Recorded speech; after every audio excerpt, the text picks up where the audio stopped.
Good evening, everyone. A very good evening, sir. I am perfectly audible. Am I properly audible? Hi, sir. Good evening. You're audible, sir. Good evening. Good evening. You're audible, sir. Yes, yes. Thank you.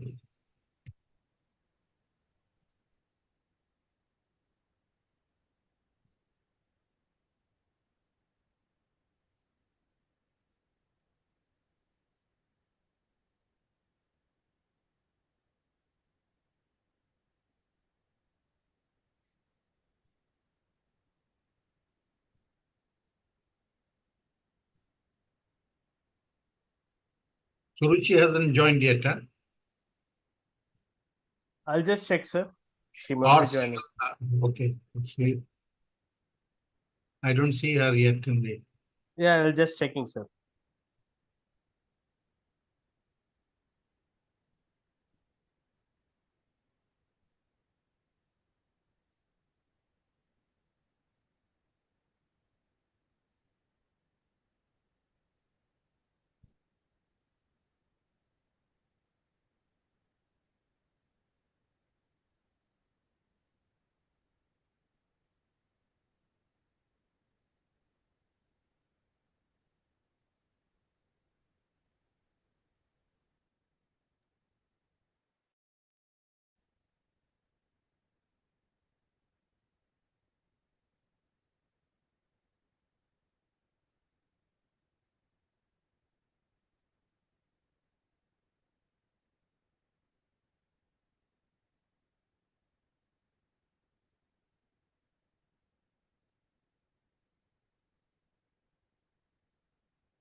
Dr. Suruchi will be joining in a couple of minutes. She had some technical issues. Okay, no problem.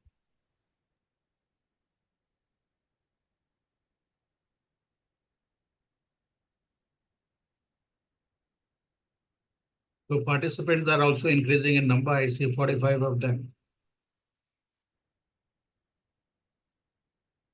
Yes, sir. So far we have received 630 plus registration, sir. Okay. Sir, sir, can you please switch on your camera? I will switch on the camera. Sir. Yeah. Yes. We have very good virtual backgrounds, and I'll share it to you. Oh, yes. Good. Thank you for that.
Anita, can you pull Dr. Surichi? She has joined. Yeah, I'm doing it.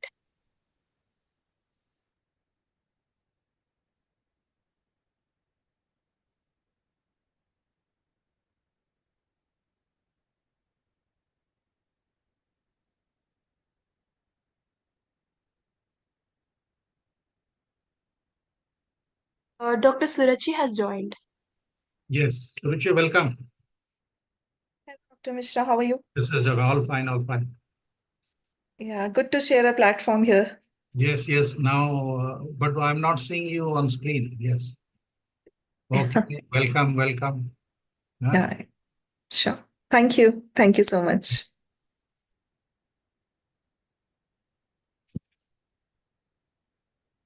So we'll start exactly at 7:00. Perfect, sir. Will join. We'll start at 7 sharp. Anita, Okay. over to you. Yeah, thank you. Shall we start? Yes, yes, please. Yeah, thank you. A very good evening to everyone. I'd like to thank everyone for joining today's webinar, How to Read a Next Generation Sequencing Report, What Oncologist Needs to Know. Now, I would like to invite Dr. Deepak Mishra, President, Molecular Pathology Association of India, for introduction and context setting of the webinar. Please, sir. Very good evening to this wonderful audience. I could see that there are almost 70 people who have joined in by now, and I'm sure as the lecture goes on, more people will be there. As you know that I am Dr. Deepak Mishra from Calcutta from Tata Medical Center, and I'm the current president of the Molecular Pathology Association of India. Just to give you a brief background, the Molecular Pathology Association of India has collaborated with AstraZeneca for the dissemination of molecular pathology knowledge to all our participants, pathologists, our clinicians about the nuances of molecular genetics. And as you know that the MPI also have in association with AstraZeneca has developed by the pathologists for the pathologists a medical education built-in direct feedback program on how to know. You can visit www.how2know, and in that you can take and see the slides, view clinical breast cancer cases in the IRC image gallery, where you can view and interact with full slide images. You can also test your HER2/neu IRC scoring against the consensus scoring of pathology faculty and the IRC knowledge check. And also, you can have HER2/neu resource lab providing peer-developed education materials, including a virtual microscopy series. And once you do that, you will get a certificate which is by the Molecular Pathology Association of India. So this will be a wonderful tool for you to refresh your knowledge on immunohistochemistry based HER2/neu. And as you all know that HER2-low has become an important indicator as to the therapeutic challenges that we can get once you can detect somebody has got HER2-low in the breast cancer biopsy.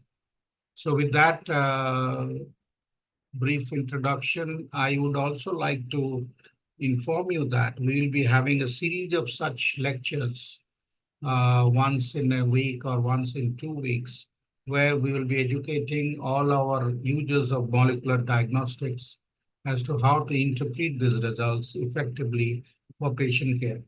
So on behalf of MPI, I welcome all of our esteemed faculty members and delegates attending this education event virtually. As tumor mutations are our tumor mutation profiling using next generation sequencing has now become the standard of care for many patients with advanced cancer, either upfront for first-line treatment selection or later in the disease trajectory. Many academic centers have established their own NGS platforms, including in my center, and in parallel, many commercial service providers like Suruchi's lab have come up to provide these services.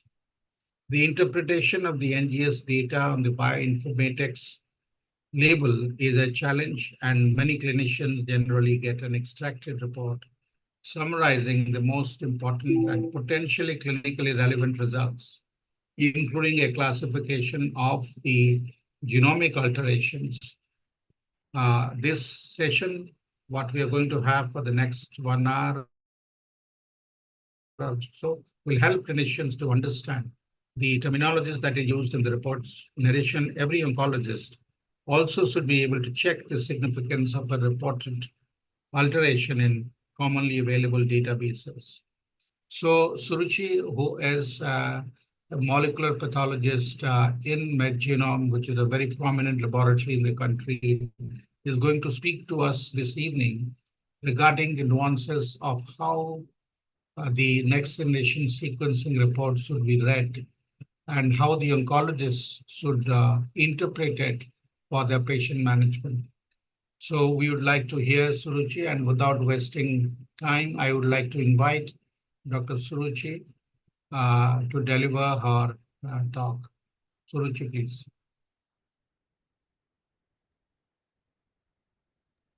Sure, Dr. Mishra. Thank you. Thank you for setting the context and a kind introduction. Shrikant, should I start or?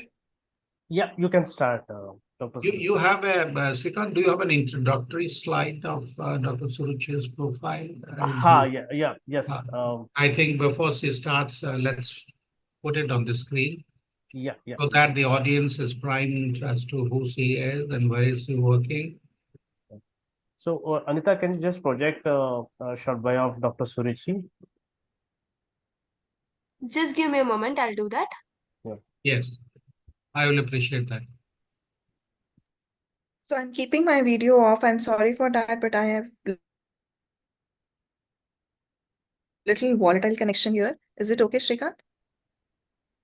That's fine, Dr. Suruchi. Like since now this is very important. Like if you switch on the video, there will be again bandwidth lacking. Like when you can switch off the video. That will be good. Yeah, that's what. Yeah, Okay. thank you so much. Yeah.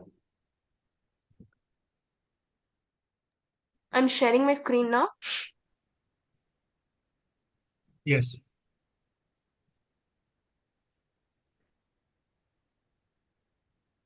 So I think I should have the privilege of introducing her. Dr. Suruchi Agarwal serves as the head of scientific affairs at the MedGenome Labs, which is located in Bangalore, and she brings extensive expertise in human genomics. And with a master's in science and a PhD in human genomics, she honed her skills during her tenure as a postdoctoral fellow at ArcTrek in Mumbai. Dr. Agarwal plays a pivotal role in liaising between clinicians, pharmaceutical partners, and B2B clients, offering both pre-sales and post-sales technical support. A sought-after speaker, she actively engages in continuing medical education sessions, webinars, and conferences, contributing insights on genomics. She has been integral in the development, validation, and optimization of next-generation sequencing-based cancer genomic tests covering both tissue-based and liquid-based biopsy testing.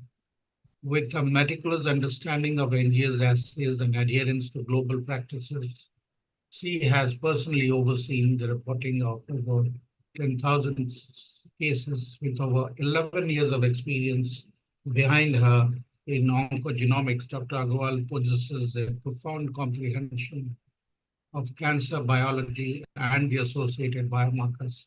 That's the brief introduction of Dr. Suruchi. And with that, now I would like to request Suruchi to go ahead with our presentation. Thank you so much, Srikant. And Yes. yes. Yeah, thank you. Thank you so much, sir. It is an honor to get introduced by you. And without wasting much time, I'll just share my screen. Am I audible loud and clear? Yes, you're audible. Okay, great.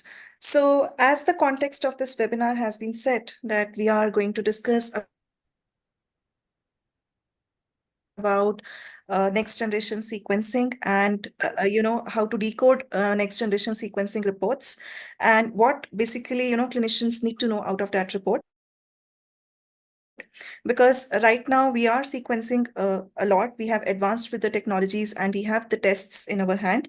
Now comes the challenge, like how to interpret this report, how to interpret a genetic report, what to take from it, what not to take from it, and what to convey to the patients. That is another very important part, where the genetic counselors or the medical geneticists or clinicians, they play an important role at what to convey to the patients, how to convey it, and what is the basically outcome of the genetic testing. So I would be in the next 5 to 10 minutes, I will just give a basic about introduction to genomic biomarkers and next generation sequencing technique as such, so that the context is set for the talk. And then the different concepts in genomic profiling, I'll touch upon a very particular niche areas in cancer genomics, where all the clinicians or medical oncologists would be interested in, and then briefly about the components of the genetic report, and then deep dive into the report, taking some examples of different tests that we do at MedGenome. So starting off with, the DNA, which is a information center, it is organized into a condensed form, which is called as chromosome. And depending on the size, this is the structure of human genome, where 23 pairs of chromosomes, they sit, and they are basically 3 into 10.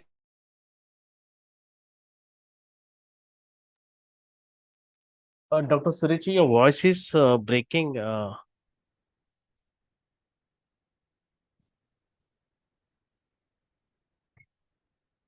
Suruchi, we could not able to hear you.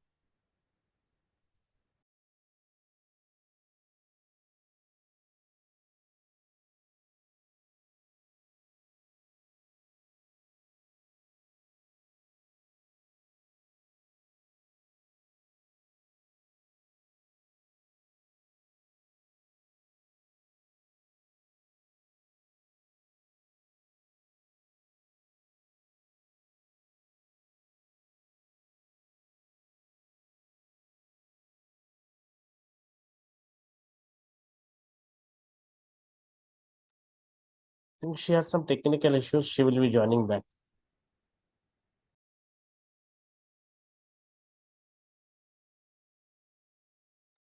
Request her to reconnect, I think. Yes, sir, I'm calling her. I'm requesting to reconnect again. Just give a moment.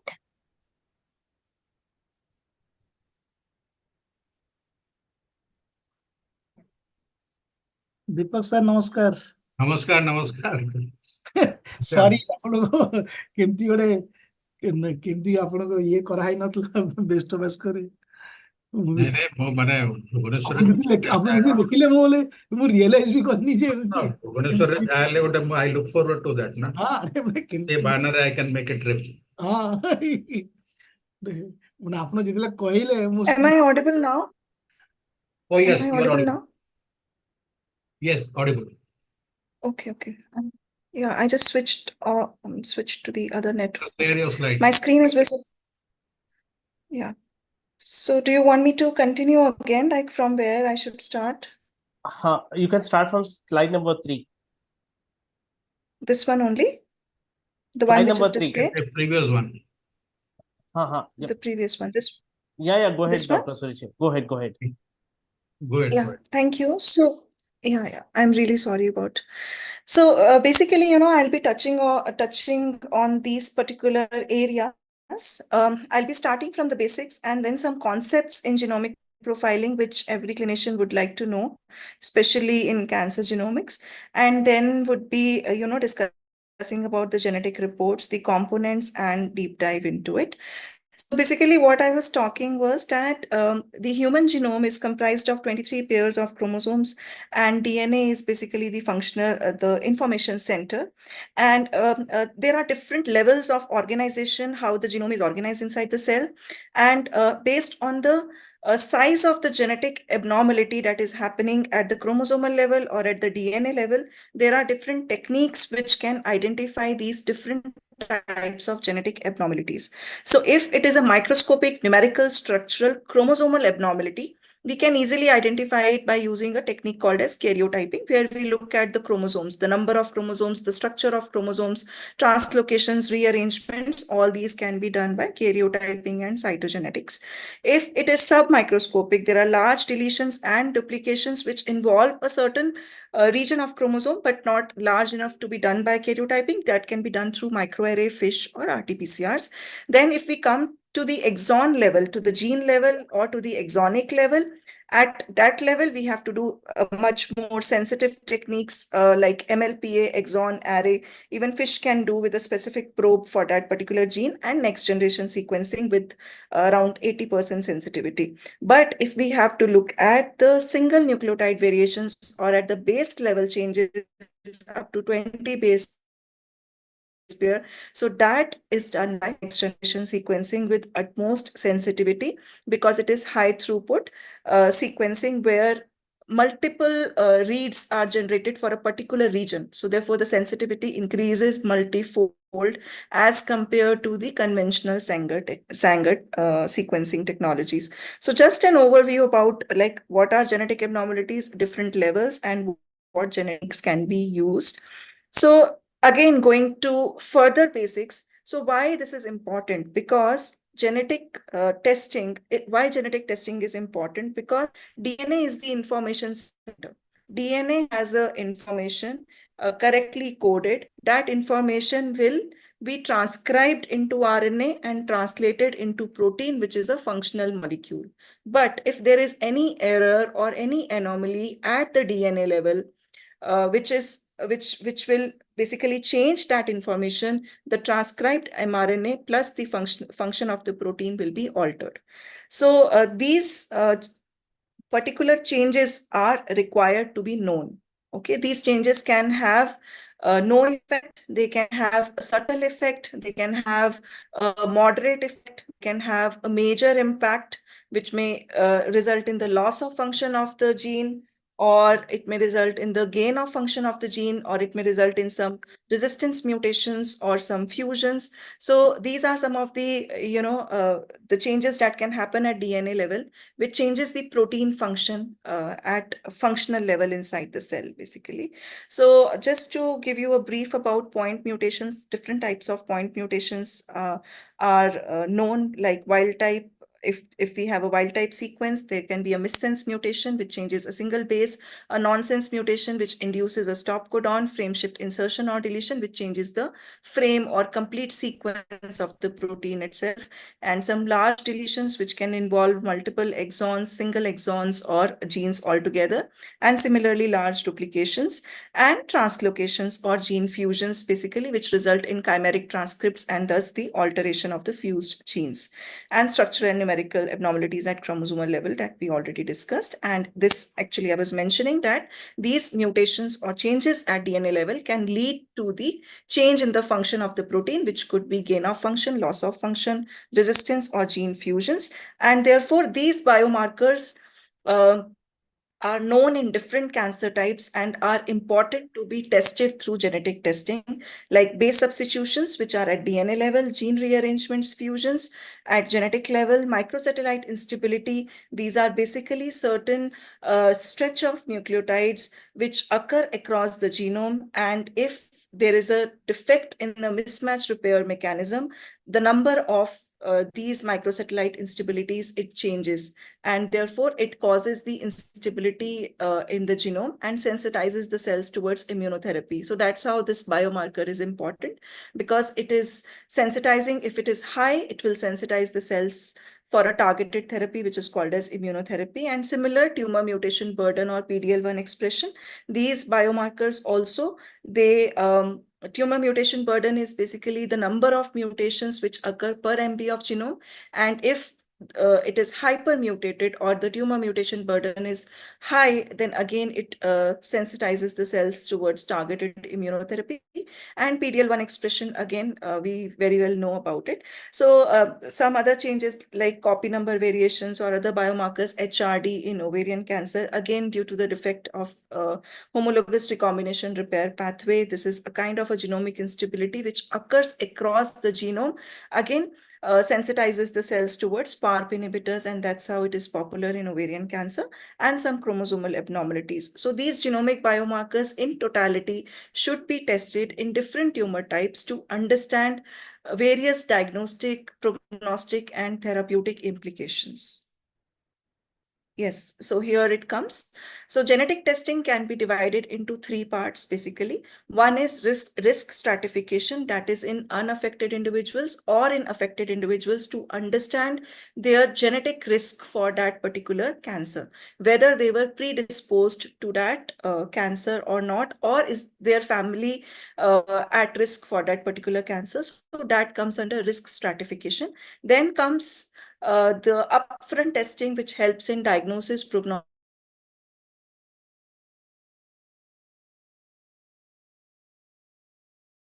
after the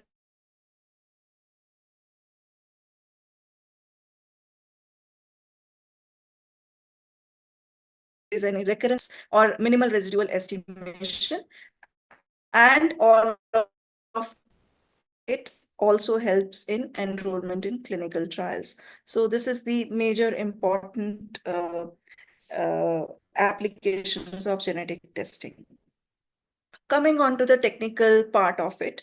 So if we talk about next generation sequencing, there are multiple molecular biology techniques ranging from IHC, RT-PCR, Sanger sequencing, which are used in different biomarker testing. So we will focus on next generation sequencing today.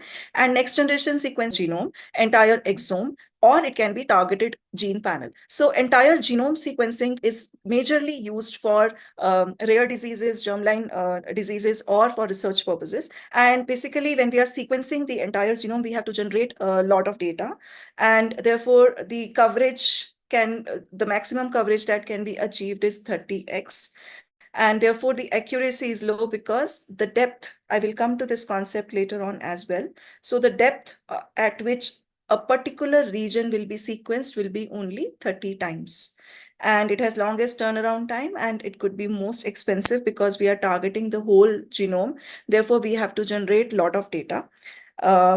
Whereas when we say exome sequencing is only the sequencing of the exonic region or the coding region of the genome, which is about 1%, 1 to 2% of the total genome. So all intronic, regulatory, or junk DNA we do not use. We just use exonic regions of the genes. 20,000, approximately 20,000 genes are known so far, characterized so far. And those 20,000 genes, only the exonic region is sequenced. And therefore, we can increase the coverage, we can increase the depth, which comes around 80 to 100x. And therefore, accuracy is better, much better than the genome sequencing. And it is cost effective. So we are sequencing the entire exonic regions of 20 to 25,000 genes. When we talk of a targeted gene panel, for this, the objective of the testing needs to be clear, like which genes are we going to target. So for example, we have certain panels, lung cancer panel or a sarcoma panel or endometrial cancer panel.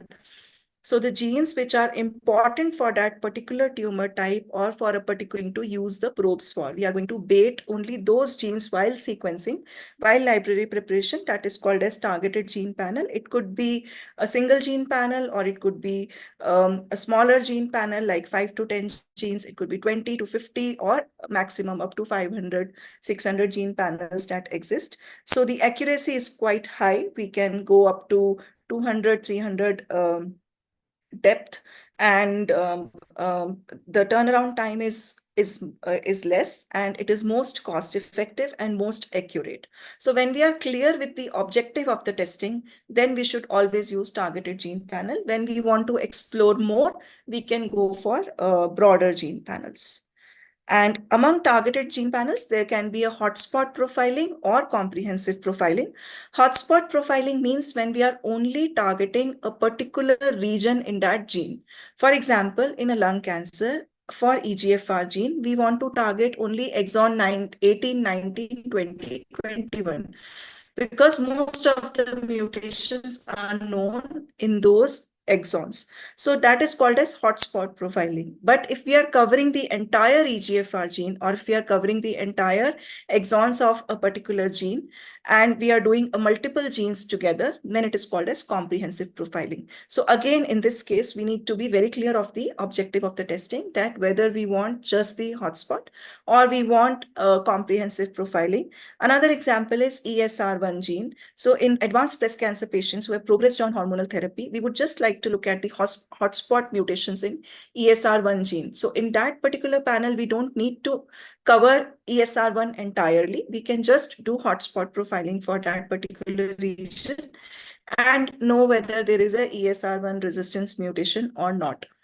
Comprehensive profiling is helpful, for example, in advanced ovarian cancer patients or breast cancer patients or advanced prostate cancer patients, when we have exhausted multiple lines of therapy and we don't know what to do further, or we would like to have a tumor biology understanding or a genetic perspective to understand now what can be given to the patient, or some targeted therapy we want to understand. In those cases, we'll go for comprehensive profiling of that particular tumor. So just, again, brushing up on, because the next slide is quite important to understand this. So the mutations or the genetic abnormalities can be of two types: germline, which are present from birth and in all the cells of the body, including tumor cells or whatever cells. In all the cells of the body, the germline DNA will be present. It will be passed on to the offspring as well. Whereas acquired mutations or somatic mutations, they are localized to the site of the disease. They are not present in all the cells of the body, and they cannot be passed on to the offspring unless and until they are in the germ cells. So this basic difference, I hope everybody is clear about, but I just wanted to brush it up. So basically, when we talk about germline and somatic testing, and when a patient walks up into the clinic, and we offer a genetic testing, again, the objective has to be clear. What are we going to offer? Are we just going to estimate the risk, or estimate whether the cancer is predisposed, or estimate whether the cancer was present, the cancer predisposing variant gene was present since birth? Do we want to test only that? Or are we looking at the acquired mutation as well to understand the biology of the tumor, and further, which will help us to understand the treatment implication, or will help us to make informed decisions on treatment? So if that is clear, then we can easily select the sample type and go for the test. So when we do the test on the blood cell, whole blood cell, that is the most easiest sample type to test the germline mutations, because it is minimally invasive, just to draw a blood and we can do the test. So basically, to test the germline mutations, we usually do it on blood cells, whole blood cells, which will not detect the somatic mutation, at least in the case of solid cancers. In hematological, the scenario is different. We'll come to it later. But in solid cancers, if we talk about it, then germline testing can be easily done on the blood, but it will not give the information about somatic or acquired mutations. If we want to know the both, then we can do the test on FFP block, FFP DNA block, FFP tissue block. It will give us the mutations which can be either germline or somatic, but it will not distinguish, because when we are extracting the DNA from FFP tissue block, it is a pool of DNA that we are getting. The germline DNA was already there, the mutations were already there, plus it has acquired mutations. So it is a pool of DNA that we are getting, and therefore the report will have information of the mutations, which could be germline or somatic, but we don't know. So if we suspect any mutation to be germline there, then we have to do the test for that particular mutation on the blood of the patient. Excuse me. So that is the caveat here. And therefore, tissue first approach, especially in ovarian cancer patients, tissue first approach is being, kind of a paradigm shift that it saves time basically, because we want to first of all know whether there is a BRCA1, BRCA2 mutation and PARP inhibitor can be given, or some other targeted therapy can be given. And then we would like to know whether there is a germline component or not. So that's how the tissue-based testing in cancer is popular. And when tissue is not available or fails on NGS for some reasons, we will discuss later, then the plasma testing or liquid biopsy testing comes into picture.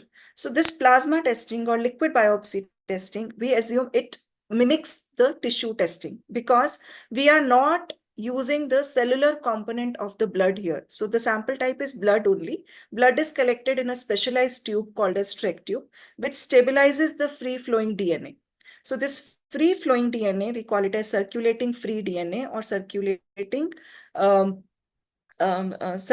DNA or circulating free DNA, cell-free DNA basically, inside the plasma, which is assumed to be shed from tumor tissue. Again, there are two terms here, cfDNA and ctDNA. So cfDNA is circulating free DNA and ctDNA is circulating tumor DNA. So when the tumor grows in the body, there are normal tissue as well and there are tumor tissue as well. So both the tissues, the cellular turnover is happening. In normal tissue, the cellular turnover rate would be less. In tumor tissue, the cellular turnover rate is little higher. So therefore, cell death and cell growth cycle goes on. So when cells die, they release their components into the environment, and which flows into the plasma of the blood freely. So this is called as, and among those components, DNA is also there. So this is called as cell-free DNA. Now, when the tumor is growing in the body, it will also release its components. So that is ctDNA. When we isolate the DNA from the plasma, we again get a pool of DNA, which is circulating free DNA from the normal tissue, as well as circulating free DNA from the tumor tissue. So the circulating free DNA from the tumor tissue is called as ctDNA, but there is no way that we can separate them out. So always we call it as cfDNA testing, because we are doing the test on cfDNA. We don't know what is the component or the percentage of ctDNA in that particular pool that we have isolated. So again, since it is shed from tumor tissue, it can detect both germline and somatic mutations. And here also, if we suspect that any mutation is germline, we have to go back and test it on the cellular component of the blood, which represents the germline DNA only. So this is about these three sample types. However, in hematological malignancies, since the transformed cells or acquired mutations will be present in the blood or bone marrow itself, so blood does not serve as an appropriate sample type for germline testing. So when we do the test on the blood for hematological malignancies, we again can get either germline or somatic mutation. So if we suspect there that the mutation is germline, we have to do the test on another sample type, which could be a buccal swab or a hair cell DNA or some tissue, skin biopsy, normal skin biopsy. So in hematological malignancies, it differs that blood can give germline and somatic mutations both. So a brief about next generation sequencing. We extract the DNA or RNA or both, and we do the library preparation. Library preparation basically means that there is a bait and there is a prey. So we are kind of using the probe terminology. The probe is particularly the sequence that matches to a particular sequence in the genome, which could be a gene that we want to target, which could be exon that we want to target, or a hotspot region that we want to target. So it will bait those regions and pull it down. So that is called as library preparation. And these baited regions are then subjected to sequencing here. And the sequencing base calls are read, and they are basically from the instrument, we'll get the images based on the intensities. The bases will be called. This will give us the sequence. These are called as base called files. And these base called files are aligned to the reference genome. And these reference genomes, the changes to the reference genome, they are called, which is called as variant called file, VCF file. And these VCF files are annotated based on literature evidences, bioinformatics prediction tools, population databases, and a lot more. And these annotated files are then used by genome analysts to analyze or to find out a particular variant associated with that disease or with that sample the patient is presented with. So this is a brief about next generation sequencing. Here I would like to touch upon, you would be hearing about UMIs. People say that we are using UMIs. So basically when we do a library preparation, between these two steps, there is an amplification step. So once the bait is captured, it is amplified. Okay. So if it is amplified without unique molecular identifiers are short tags that will be used at the time of library capture, at the time of bait capture, and it will tag the original sequence. Okay. So when it is not used, so basically during the amplification step, there could be certain sequencing artifacts which keep on multiplying when we amplify, and they will show as a signal or a change when we align and look for the variant. So it could be a false positive variant, which is due to sequencing artifact. Whereas when we use these tags, UMI tags, the original sequence is tagged, and when the amplification happens, the random errors will be minimized or filtered out later on when the data is collapsed based on these tags. So this will help us to mark the original sequence and help us to minimize the sequencing artifacts. So all the panels, we should always see whether UMIs, especially for onco panels, because FFP DNA is highly fragmented and not of good quality, and we have to sequence liquid biopsy samples at very high depth. So when we are sequencing at high depth, the amplification is happening, and therefore the sequencing artifacts multiply multifold, giving us a false positivity sometimes. So we have to be very careful, and these UMIs have resolved 95% of these sequencing artifacts, and filtered files are used for analysis. Excuse me. Another important concept of next generation sequencing for fusion detection is that there are two types of next generation sequencing for fusion detection, RNA based or DNA based. There is ample literature which shows that RNA based next generation sequencing is well accepted and accurate. The reason being, when we design the probes, okay, so there is a fusion between gene A and gene B, which is happening at DNA level. DNA is having exons as well as introns and regulatory regions as well. When these genes fuses, they may fuse at intronic junction. Okay, so if we are using DNA sequencing to identify a fusion, the intronic junction may be missed because we are using the probes only for exons.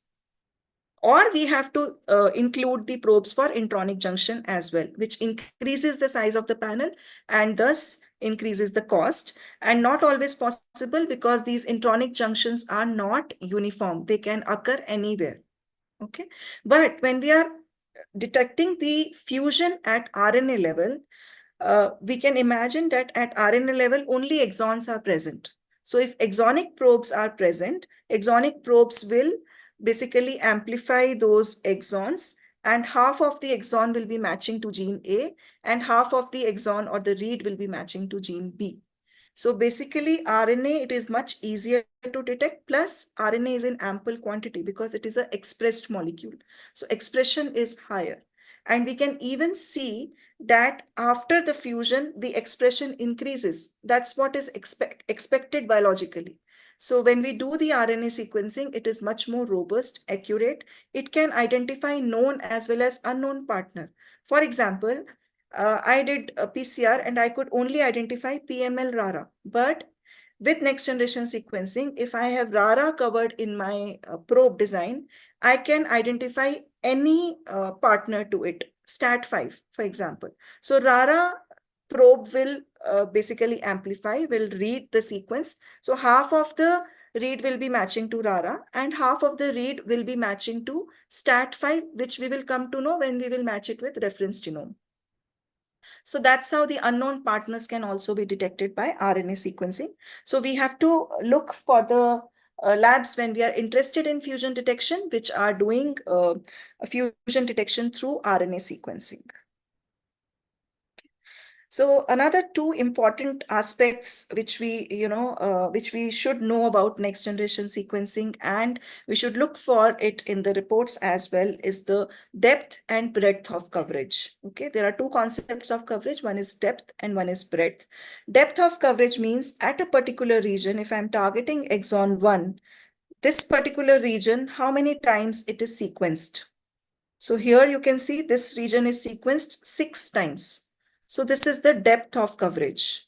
And for germline, we expect it to be 80 to 100x.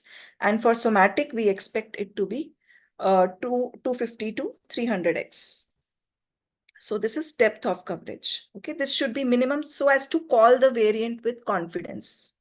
And with this depth of coverage, we always have a limit of detection for variant allele frequency. Okay, we can discuss it in next slide. And breadth of coverage means if I want to target a complete exon 2, whether my probe is covering the complete exon 2 or not. So here you can see, here there is no reads in this area. So the coverage is 0 here. So exon 2 may be just 90% covered.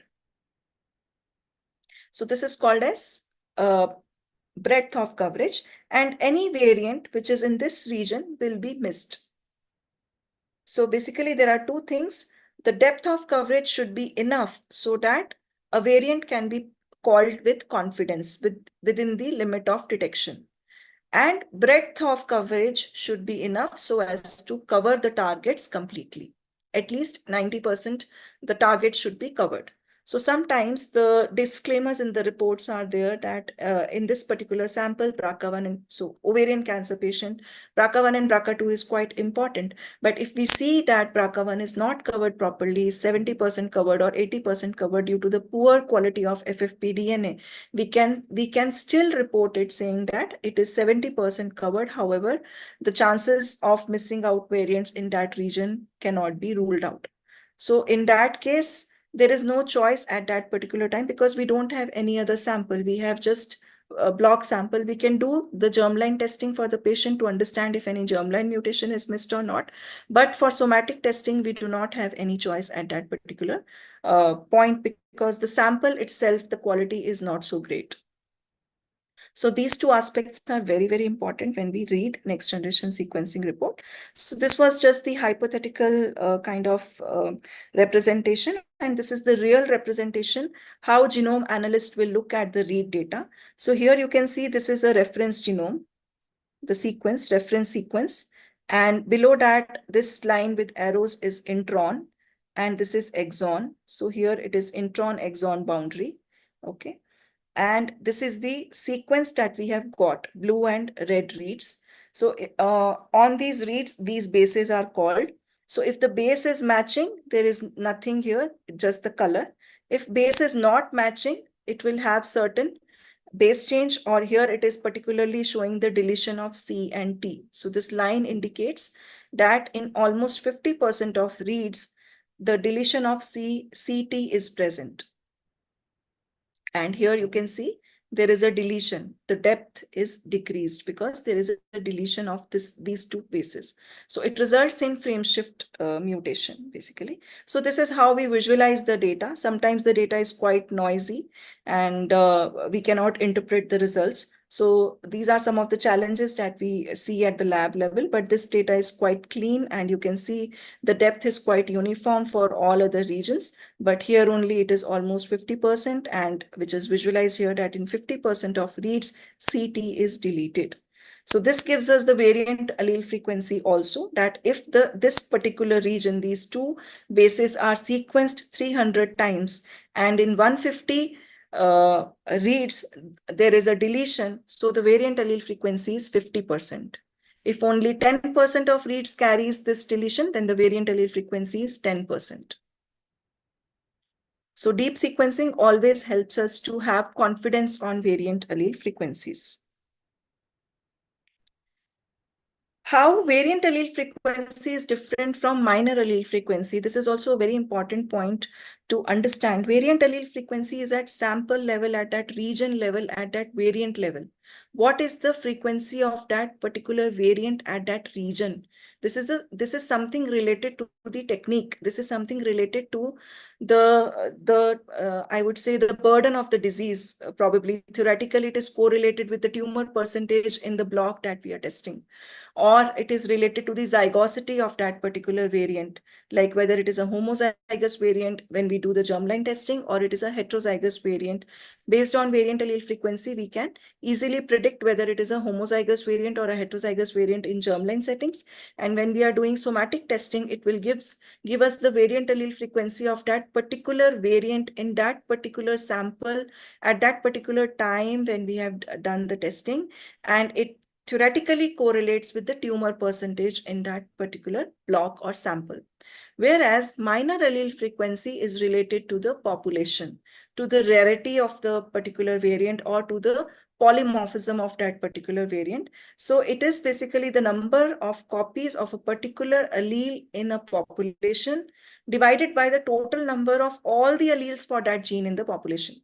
So whether it is how frequent it is in the population or how rare it is in the population, which is determined by minor allele frequency.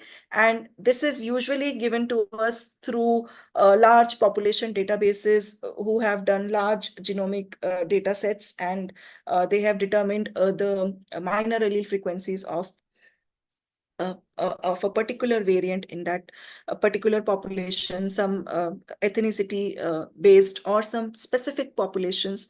And therefore, this is not the test which is done on a specific population, like kind of a disease population. It is done like a mass. So that's how we get the frequency of that particular population.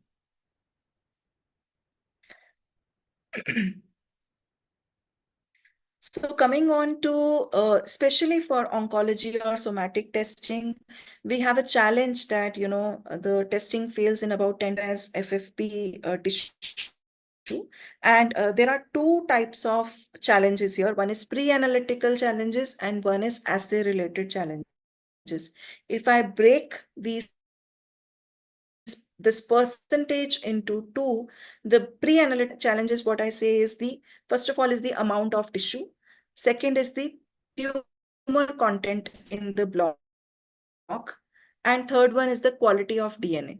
So amount of tissue is another challenge where when we do core biopsies or needle biopsies, we do not have enough tissue left for next generation sequencing. Tumor content, where the tumor percentage, the tissue is depleted or multiple sections have been taken and the tumor content is depleted kind of. And if we have below 10%, it is not advisable to do NGS because we will not get the diagnostic yield as anticipated.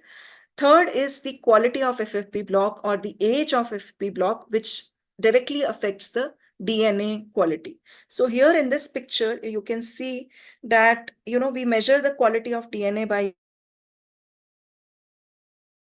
using tape station profiles, which gives us DNA integrity number. And if this is a FFP profile, which still can be considered, and here the DNA integrity number is 3.6, still there are a lot of printed DNA. This gives the size 100 to 48K, and 100 base pair size is still their base pair size, and the DIN value is 3. See this profile, this is completely flat. We do not have any larger size fragment, and this is DIN value 1.7. So this will not yield any result on next generation sequencing platform. So we have to be very, very clear. First of all, the tissue amount has to be there, tumor content, and the quality of FFP block. So if we talk about the quality of FFP block, it majorly depends on formalin fixation, paraffin embedding, and the processing. Major part is the cold ischemia time from the OT to the processing, plus how much time it was in formalin, whether it was overfixed, underfixed, what was the quality of formalin that was used? Was it 10% freshly neutral buffered formalin that was used or not?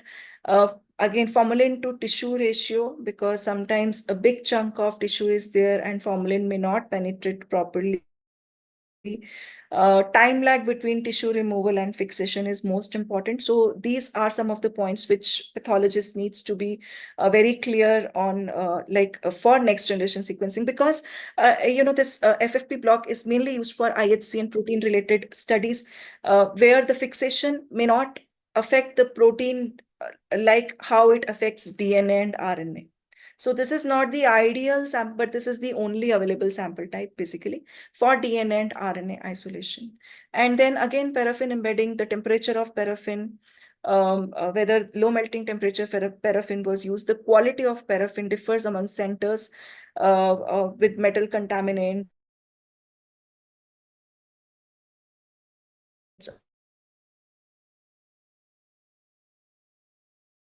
or some other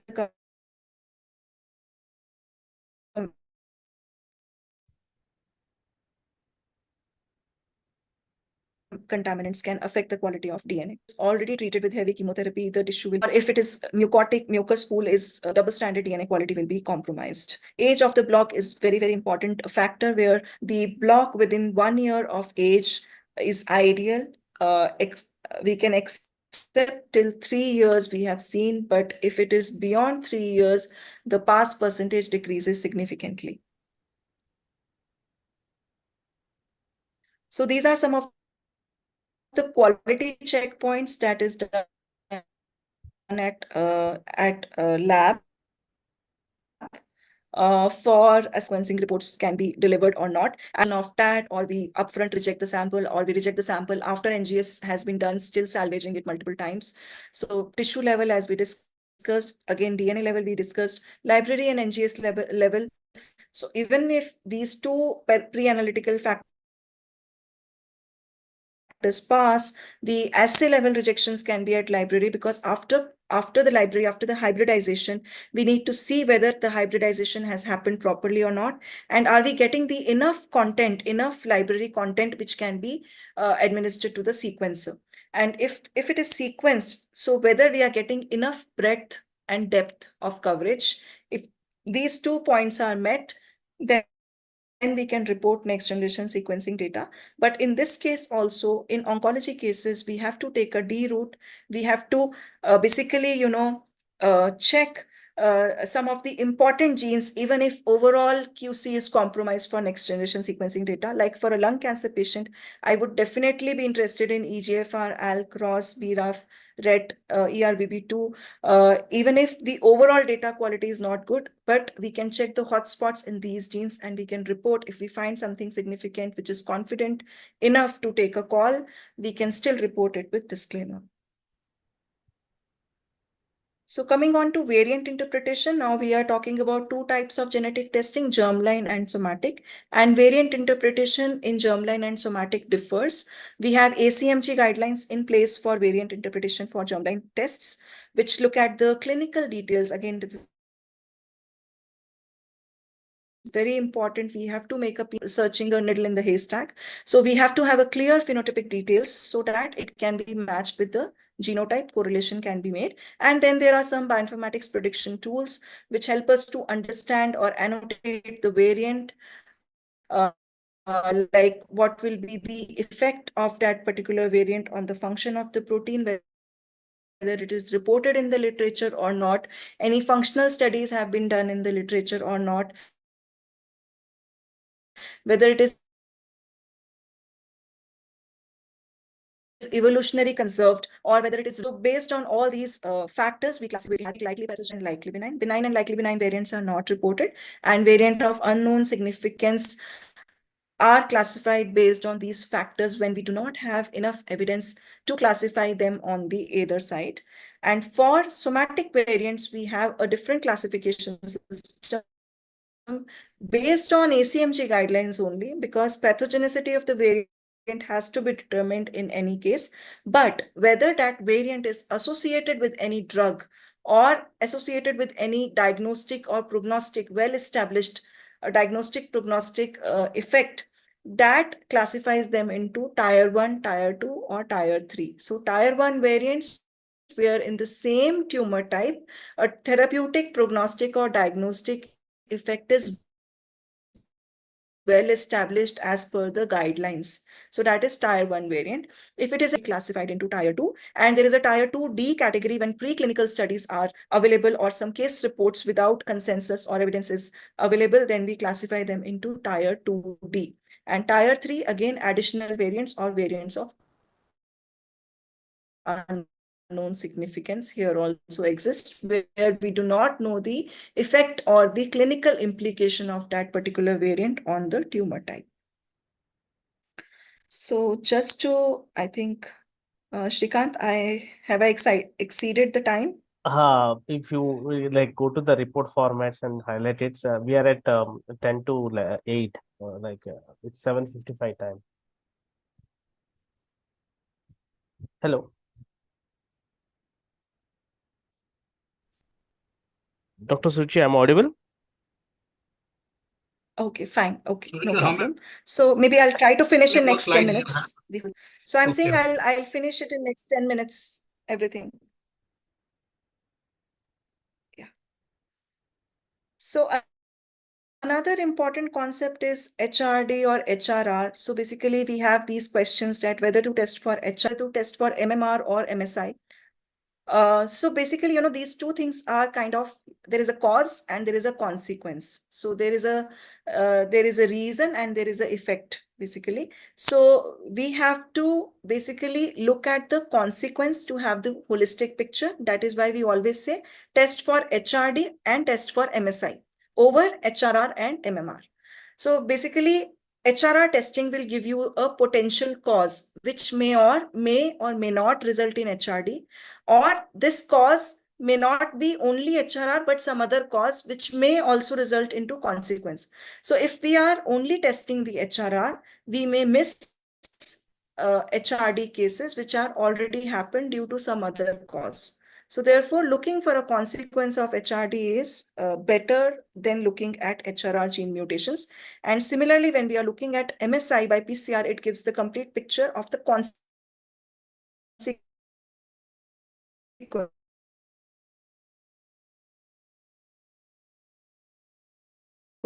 whether microsatellite instability has happened or not. If we are only looking at cause, we do not know whether it has happened on the scope of this testing.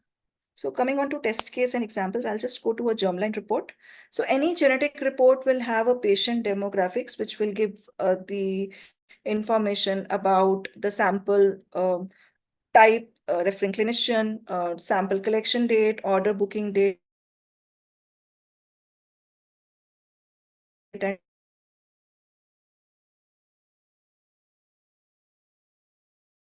date of report and what test was particularly done. And then the clinical diagnosis, symptoms, and history, which was provided, counseling will come here. And then the genetic testing results will be given. So the results will be given in two parts. One is where you show the band showing whether it is a negative report or a positive report, or it is like a pathogenic variant is detected, a VUS is detected, something like that. So this band gives us that information, the final result, the final consensus on the report. And then it gives the details of the variant that has been identified. So here it will give the BRCA gene name, BRCA1. Here it is BRCA1. It will give the transcript ID on which we are testing or which we have basically used for annotation.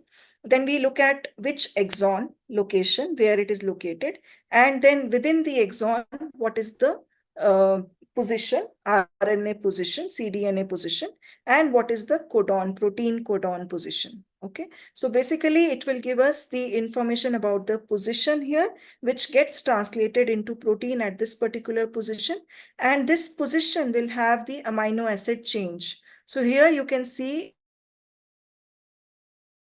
the amino acid serine, which is a CSER, at 1503 codon changes into termination. TER is a code for termination codon. So it is inducing a stop codon here at this it is heterozygous. This we have determined at the back end based on variant allele frequency, like I discussed. And then it will give the association or correlation, phenotype correlation here, that yes, it is known to be associated with breast ovarian cancer, which is familial. And for this particular disease, the inheritance is autosomal dominant. Based on the other factors which are given on the next page of the report, the classification is pathogenic. So first thing is that it is inducing a loss of function in BRCA1 gene, which itself classifies it into pathogenic. So based on ACMG medical guidelines, genetic guidelines for classification of the variant, it is classified as pathogenic. So here the complete description of the protein change is given, that it is resulting in the premature truncation of the protein, and it is reported in the literature, multiple breast cancer patients in the literature, and it is documented as pathogenic in ClinVar clinical databases. It is not reported in population databases, that means it is rare. And therefore these all factors helps us to classify it into a pathogenic variant. So this is a variant interpretation section, which gives the details like why we have classified it into pathogenic, likely pathogenic, or VUS. Any additional VUS that we detect, we'll give it in this particular section. And then there are recommendations based on certain properties of the gene. Like for example, BRCA1, BRCA2, these genes, they have pseudogene in human genome. When we do next generation sequencing, if the pseudogenes homologous, quite homologous, quite similar, it is difficult to distinguish whether the variant is present on the gene or on same gene. Sometimes 80% of cases, the sugar helps understand it, but there are certain genes where even be done. Okay. Then identified in indexes, always readily. Coming on to a somatic, here usually we give the history and we give AMP classification is tier 1 for a EGFR. Where it is located, again the same thing. And it is the oncogenic variant, it induces, and then the treatment recommendations as well.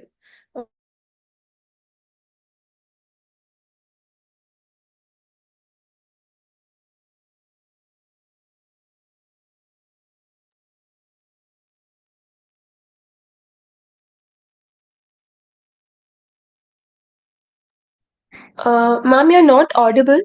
Hello, am I audible? Yeah, in Yes, between we ma'am, now lost you're you. audible. Yeah. Am I audible now? Yes, yes. Yeah, but your slides are not Okay, starting. where did I stop? Yes, you can carry on from here. Here only? Yes. From here? Okay, so this is a somatic cancer report, as I was telling. And here we give AMP and AMP classification, like we discussed, the location, particular mutation or a gene is oncogenic. And treatment recommendations, about this I was telling that treatment recommendations can be as specific as the drug names itself, but there are multiple drugs which are available for a particular gene. So sometimes it can be general, like sensitive to EGFR TKIs. And based on the treatment history and the clinical history of the patient, the particular drug can be prescribed. So the treatment decisions are to be solely taken by the treatment physician, and this report will help them to take the informed treatment decisions. So in no way the lab recommends the treatment. Treatment recommendations are only given as per the FDA approved guidelines. If any drug is approved by US FDA, that information will be present in the report as per AMP guidelines. So AMP guidelines expect us to give some treatment information which is FDA approved in the genetic report. So that only is provided, but it has to be correlated with the clinical history and the treatment history, family history, everything, all clinical histopathological features by the treating physician, and the informed decision on the treatment has to be taken. So this disclaimer is clearly mentioned in the reports. Okay, and then we give the actionable biomarker details. So that was the first page of the report. But down we give the complete information. For example, this is EML for ALK where give where ensemble IDs, transcript IDs, where the fusion has happened. It is 2020. And what is the clinical recurrence? If the approved treatment, we will give the reference here. And if there is no treatment, still we'll give the literature references here so as to be referred by the clinical geneticist. So HRD report varies because we have a patient genome aberration score here. So we also give the genome aberration score and we determine HRD status as positive or negative based on these two parameters, which is genome aberration score and tumor BRCA1, BRCA2 mutation status. So in this report, you can clearly see that genome aberration score is greater than 40 and BRCA mutation is present, therefore HRD is high. So the last slide, I'll just quickly go through it. So after, having so much of knowledge now to understand where to do this, so many platforms are available, so many labs are available. So what we should look when we prescribe or when we, look for a genetic lab. So first of all is accreditation. The lab should be well accredited. They should participate in proficiency testing in EQUAS program where the blinded samples are sent to them and their tests should be used in routine to perform in that proficiency testing and should be evaluated. The technology should be up to date, like next generation sequencing. Again, there are multiple platforms available and Ma'am, your voice is not audible. Sorry to interrupt. Illumina is a MGI. Dr. Surichi, I think she just got disconnected. Deepak sir, can we start panel discussion, sir? Since Yes, almost Shrikant, I think we can start. Yeah, I'm really sorry about my connection. yeah, no worries. Connected. Go to you, Anita. Yeah, how many more slides, Suruji, do you have more? This was the last slide, Doctor. I Okay. can finish it Okay. quickly. If you Okay, I want, I think you can. just give a summary of whatever you have. Yeah. Definitely. Is my screen Yes, visible? yes. Yeah. So I was just talking about like bioinformatics analysis expertise is quite important because once the data comes out of the machine, it is very important to analyze it with stringent QC checks. And stringent QC checks are done during the validation of the technique, which determines the sensitivity, specificity, limit of detection, cross-platform validation, analytical pipeline validation. These all are the steps during the validation of the technique. Once before the test is off the shelf to the market, these all things has to be determined for CAP and other accreditation and for the validation of the technique. And then of course the quality and experience of the lab matters. So basically in my presentation today, I wanted to give out a message that next generation sequencing is a complex testing methodology. It has to be well read and understood with utmost confidence so that a right message goes out to the patient and right informed decisions can be taken for their treatment and for their families. And we have to understand the nitty-gritties of next generation sequencing test. We should participate. We should always be open for molecular tumor boards where the geneticist and the molecular scientist, genomic scientists are a part of it, so that as a community, as a genetic community or a scientific community, we should be able to interpret the results in a holistic manner and deliver better. Thank you. Thank you, Suruchi, for that wonderful lecture. I'm sure it could have been better had the connectivity issues weren't there because there were periodic interruption, but you couldn't help it. So now, with that, we will move on to the panel discussion. And our moderator for the panel discussion is Dr. Ghanshyam Biswas, who is a very astute medical oncologist in the city of Bhubaneswar. That's my hometown as well. So I see him quite often in my hometown.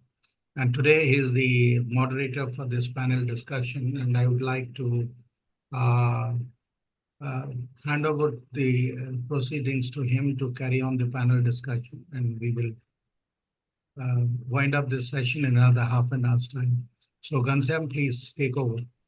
Good evening, sir, and good evening all. And thank you, Molecular Pathology Association of India, for this platform. So since after 1 hour, 30 minutes is gone, so we make it, will not repeat what we have discussed. So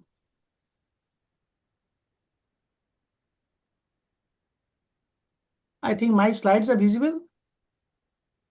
Yes, your slide is visible. Right. So basically, NGS, so we basically want to demystify that. So humans have a tendency to reveal secrets behind everything. So we want to climb up the DNA and to see what's going around, in and around, or the other side of the ladder. So we have moved all these years from superstitions to symptoms to signatures based treatment. So I made it like triple S. And now all roads leads to NGS. So be it a carcinoma, be it a sarcoma, be it a myeloma or lymphomas. And those who deals with NGS, so they call it as a white elephant. So definitely rare to get it and difficult to tame it. So I'll start with Dr. Tamojit, so who is my clinical friend from Jamshedpur. So Tamojit, so we call lung cancer as a poster boy. So which is the lung cancer is a poster boy? Which is the poster girl today? Breast cancer, maybe, sir. So poster girl is actually endometrium. So in last 3 years, so endometrium has gone into a sea changes. So I'll continue with you. So what are the three reasons that lung cancer is considered as a poster boy in personalized medicine? So basically, if we see the history of personalized medicine, particularly in medical oncology, the targeted therapy among solid tumors, it is probably the one of the earliest that in advanced disease we can target a specific genetic mutation starting from the EGFR, ALK, and then ROS1. As of now, there are the most number of SCAT Tier 1A mutations which are available in advanced non-squamous NSCLCs. And as well as there is ample amount of data of targeted therapy that almost 50% of advanced lung cancers, particularly non-squamous lung cancers, are can be targeted even in first-line setting and with a very good amount of oncological outcomes. So probably we learned and we evolved regarding the precision medicine and role of different targeted drugs in medical oncology field with the introduction of these drugs predominantly in advanced non-squamous lung malignancies, which are now applied to other malignancies also. Right. So like everybody of us have seen these villains in the Bollywood, and many a times you recognize by their face, by their way of deliveries, by their tone. So if I go by Dr. Tamojit way, so adenocarcinoma lung today now everybody understand is not the same. So you'll have a driver mutations like any of these EGFR, ALK, ROS.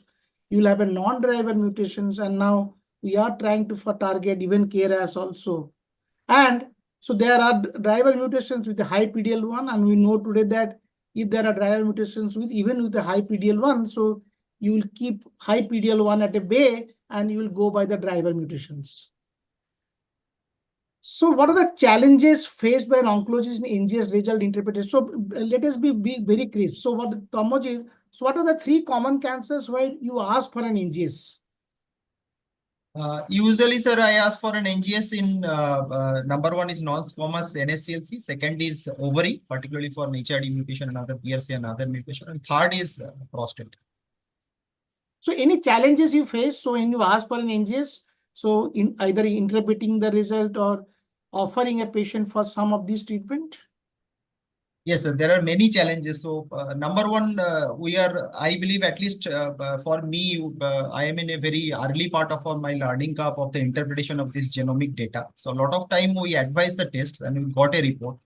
And initially, when we start advising, there are a lot of issues with the annotations used. What does it mean and how to interpret those? But now, luckily, I have been evolved from those phases. But the issues are like, particularly for lung cancer, sometimes there are concomitant mutations present or co-mutations, more than one Tier 1A mutation is present. Sometimes there is more than one genetic mutation in the same gene, like we are all aware of the EGFR compound mutations. And particularly sometimes in second line setting, patient is not fit for a tissue biopsy, we send for liquid biopsy NGS. And then again, there is a lot of Tier 1A mutations or Tier 2A mutations are reported with a very low means variant allele frequency, sometimes less than 1%. So what is their implications and how to decide that which Tier 1A or Tier 2A mutation is the predominant driver and what to be targeted first? The probably the best solution is to discuss all these results in a molecular tumor board in the presence of an molecular pathologist, a tumor geneticist, and tumor biologist. But unfortunately, the main problem in our part of the world is we don't have a dedicated molecular tumor board, or for instance, we don't have any molecular pathologist also we in can all stop here. centers. Yeah, we can stop Yeah, here. so these are the problems, sir. Right. So, Dr. Suruchi, though you have already elaborated, so can I ask, so for a given lung cancer patient, if money is not an issue and if there's adequate tissue DNA yield, so all patients should go for a comprehensive genomic profile rather than a targeted panel or a hotspot? Definitely not a hotspot, sir, if money is not a constraint, but a targeted panel for the targeted therapy information upfront when patient is newly diagnosed and has not been given any therapy prior. At that time, the targeted panel comprising of all the genes as per the guidelines should be tested, definitely. Later on, if it is advanced, then the panel which includes MSI and TMB and comprehensive genomic profiling to understand it better should be done. I'm giving For a lung cancer specifically. Yeah, I am giving a clinical situation, a female adenocarcinoma, non-smoker, very much symptomatic. So in such cases where you expect one of these mutations will Right. be there, so should you ask for a hotspot or a targeted rather than a comprehensive genomic profile, which will take 4 weeks for a report? Right, sir. I would go for targeted, not hotspot. Hotspot can, because as doctor mentioned, there can be compound mutations or there can be more than one gene. Like, for example, we have seen patients with L858R and T790M upfront without any treatment also. T790M is present sometimes, very rarely in germline cases as well. Plus, there can be a BRAF and other mutation to get. So I would suggest to go for a targeted panel rather than a hotspot one. Right. So any take on exome versus a genome sequence? Just a brief one line. This is for me. Yeah. Okay, so genome sequencing and exome sequencing, as I said, is important. However, they are mainly important in rare diseases or germline diseases, and mainly used for research purposes where we are more into exploratory mode.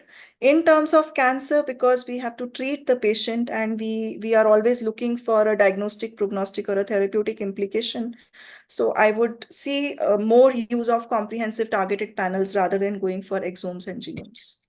So going to Dr. Samson from Rajiv Gandhi. So Dr. Suraj has already discussed about depth and coverage. So Dr. Samson, so how does it vary for a somatic versus germline depth and coverage? Because already explained by the speaker, the coverage is the proportion of the genome which is being covered, and the depth is the nucleotide which is being sequenced. So it is actually, I'm not able to get the question. Can you just go back to the question? Got it? Yeah.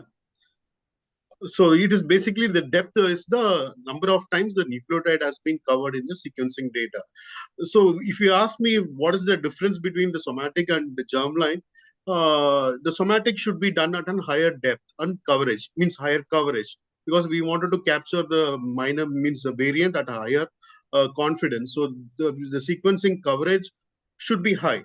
So for an somatic sequencing for any tissue, so we should keep a coverage of more than 300x. For a 500x should be actually really good, but 300 we can able to identify with confidence the variants. But germline you can keep well below 100x. So that's what the difference is. So coverage makes a huge impact on how confidently we can say the variant which we identified is correct. So that is the difference. Right. So last week we actually had a best of ASCO in Bhubaneswar. So one of the lab presented there almost 1,000 patient data on NGS, and they showed a QC failure of 35%. So can you help us? So what are the common things? So 1, 2, 3. So Dr. Samson. So what are the common 3 reasons? So one of them. The first could be the DNA extraction, because the DNA extraction plays a major role. For example, if the tissue is from very old paraffin and the formalin treatment, because those are the things which really hamper your DNA, means the DNA quality. So the formalin treatment causes a lot of the deamination, so that you get a lot of this G to C conversion, which is the variant allele frequency could be less, but it ultimately affects your sequencing data quality. So that could be the one reason. And the extraction process itself, the person who's going to handle the DNA and how it is stored, how long it is being stored. So those are all matters for this. And also the library. So how the library is being done, the person who is going to do the library. So those are the things which affects your the QC.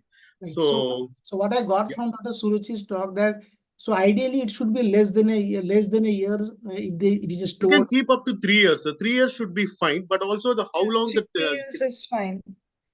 Okay. About how the long block.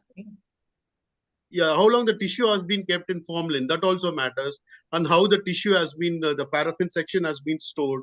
So those things really matter, because that greatly going to influence your DNA quality. I think So Dr. more than one point I just want to add here, that apart from, so this is like after we have passed the tissue for the DNA extraction, but before that also, in 12% of cases we are not able to find enough tissue and enough tumor content.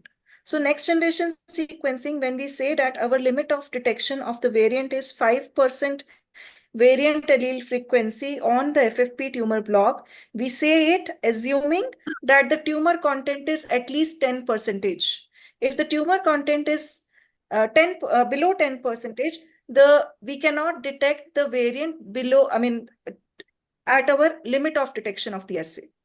So it gives us false negative results. So what we do is we have to first of all assess the tumor content of the tissue that we get.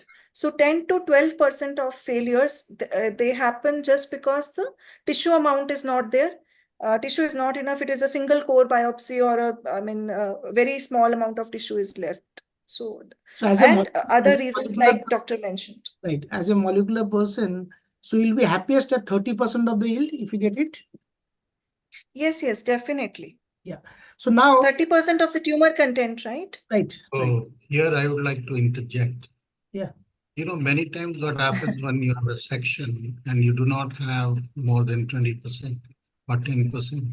So you have to trim the tissue around. So take off the non-tumorous area and then do the extraction, so that whatever you get is the DNA that has the tumor from the tumor.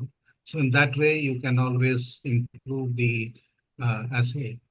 So these are things that you need to modify in the laboratory. So just across the board. Definitely, sir. We have started using tumor punch biopsy. So if you basically have the uh, uh, micro dissection tools, like if you have the laser capture micro dissection, in which you can select the area of the tumor and you do extraction only of the tumor tissue and not of the non-tumorous tissue. That is one. Second thing is, when you store the blocks should be at room temperature. By room temperature, I mean 22 degrees, not 45 degrees. Not the 50 degrees. Yes. So when you store the blocks, it is very important that the storage of blocks is at an appropriate temperature. Whatever 3 years, 5 years, 10 years, we have blocks now in our hospital for the beginning for almost 14 years. So I don't think they are going to work. but they may work because our temperature conditions are very conducive. So you have to see multiple things which is going towards the success of a molecular test. Right, sir. Right. So, I Dr. would like to add a point here, sir. Yes. Actually, the lab should have a policy on what is the kind of tumor content with which they want to proceed for the next step. So actually, that gives the confidence to the lab also that there is a less, for example, if it is less than 20%, whether the lab should really take it forward to do the assay. So 20% It maybe I'm is saying hypothetically, but we should really considering a policy on using the quality of the tumor tissue and also the percentage of tumor in the sections. exactly, sir. This is the first quality check that we have. So this is a condition that the tumor block should have at least 10% of tumor content, then only it will be accepted. If it is below 10%, we are sending out the mails to the clinicians. We are calling them that the tumor content is low. If you have any other block, please share it with us, or we will do the punch biopsy. When we do the punch biopsy to enrich the tumor, we lose the block completely. We will not be able to do any other test on that particular tissue. So that's what we are doing. And if the tumor content, if the tissue amount is less, then we also call and ask the clinicians whether we can deplete the block. Means, can we take the entire tissue? Then the block again will not be suitable for any other testing. So these we cannot do upfront without the consent of the clinician or the patient, because in India there is a lot of hopping, like patient may go for a second opinion or want to do some other tests also. So these are some of the challenges when we are doing these pre-analytical things, but definitely point taken. We always tell, as a eligibility criteria for the next generation sequencing testing is 10% at least tumor content. For HRD, it is 20%. So, Dr. Sampson, so carcinoma versus sarcoma. So, is the Yes, sir. NGS report format different? It's mostly the same, sir, because it involves how greatly we are interpreting the variants. So it should be the same. But sarcoma, where the panel is going to be a different in case if we use a comprehensive, because we don't have a clear-cut panel for sarcomas. Breast, we have very defined panels. So the sarcomas, the panels are just coming. In case if we report on based on comprehensive, so we need to consider a lot of other factors. How the variant, what is the percentage of variant, the variant allele frequency, what is the kind of treatment options available for this particular variant. So those details we need to fill in, but mostly it should be the same. Right. So we know that pre-analytical aspects for a NGS is very important. To coming to Dr. Milab Shah. So what is the role of pathologist in terms of a pre-analytical aspects of a clinical NGS? So as we already discussed that the quality of the paraffin, the appropriate tumor content, tumor should not have a much necrosis or the inflammatory or the mucus background in the block, and the 10% neutral buffer formalin. These are the main things are that we need to ensure in our lab that the once the biopsy comes, we should ensure that this thing has to be followed. And apart from that, also Dr. Mishra told that the storage of the blocks is also important, because even within 6 months, if we store the blocks at the 45-50 degree, then the DNA become denatured and the quality of the DNA degrades. So this kind of thing is depends upon the pathologist to ensure that the quality of the DNA and the quality of the biopsy should be appropriate to go ahead with the next generation testing. Right. So coming back to our clinician, Dr. Tamojit. So what are the three factors? Please let us know besides the cost and the support system. So how do you select your patient for a particular lab for an NGS? Yeah, so I believe this slide has been well presented by Dr. Suruchit. What are the points to be seen, starting from the accreditation of the lab to the stringent external quality assurance programs, participation, internal validation, the actual techniques used. So there are many points. And so as a clinician, we are not always aware about all these points for a particular lab. So what I do at a personal level is I always discuss with my oncopathologist regarding these points of a lab, and we discuss jointly as an institutional protocol, and we make a protocol that which lab to be sent. Right. So though Dr. Suruchi already covered this one also, Dr. Sampson. So difference in NGS reporting of a solid versus a hematological malignancy. So in solid, it is comprehensive annotation. Both the reports, it's a comprehensive annotations of your variant interpretation, where we look for this SNVs or indels, any copy number variations, and any structural. But in hematological, again, it's just the same. But also we should consider the fact that gene fusion, because that's going to be an RNA-based panel. But even in solid, we do this RNA-based fusion analysis. And also the clonality in hematological malignancies that needs to be considered, and also the MRD. So based on NGS. So those are the things which are going to be different when compared to solid and hemats. So Dr. Suruchi, vital important as a clinician. So what is your SOP for a VUS? Suppose BRCA1 and you think it is a VUS. So how do you get in touch with your clinician, or how do you update your clinician? So is this VUS pathogenic in future? So what is the SOP at your medgenome that you follow this VUS? Yes, sir. So when we identify a variant of uncertain significance, we do report it that at current, with the current literature evidence, it is variant of uncertain significance. However, we are not doing proactive VUS reclassifications, but we are doing free of cost VUS reclassifications if it is asked by the treating physician. If it is like after 6 months or so, or after a year, they want to reanalyze their whole data for their patients, we do it free of cost. But the time of testing or the time of turnaround time is little higher, because this particular process is resource and cost intensive. Okay, so we are not doing it on regular basis as a proactive approach, but we are doing it free of cost for the clinicians who are coming back to us and asking. So it is done on request basis. Right.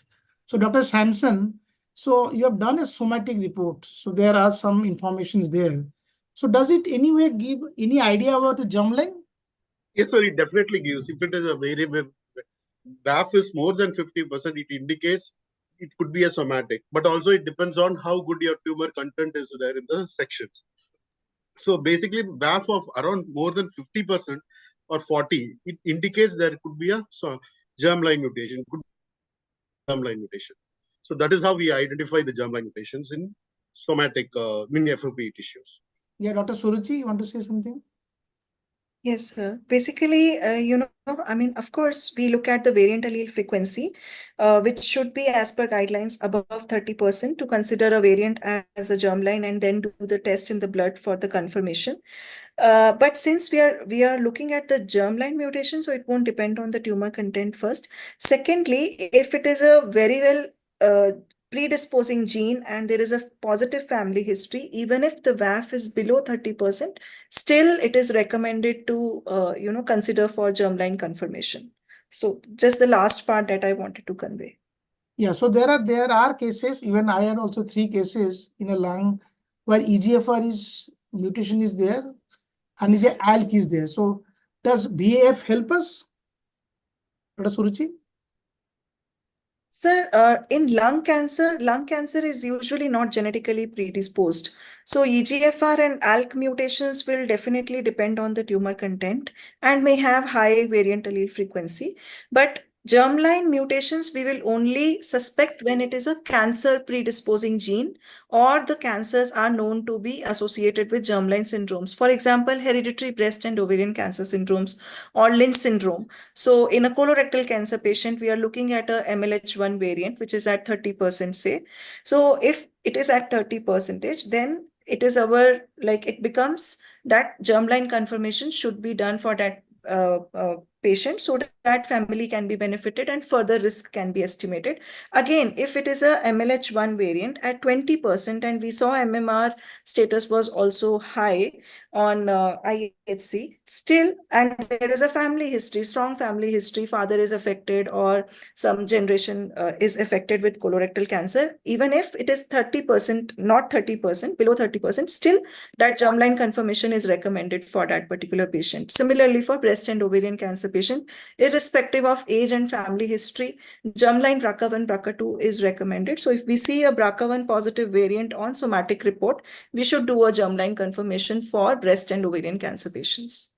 So that is the take that I want to. Yeah, Dr. Samson. So there are rare occasions, but in our chat always we get. So there is almost 1.5% on a somatic BRCA in a lung cancer. So should we do a germline for those?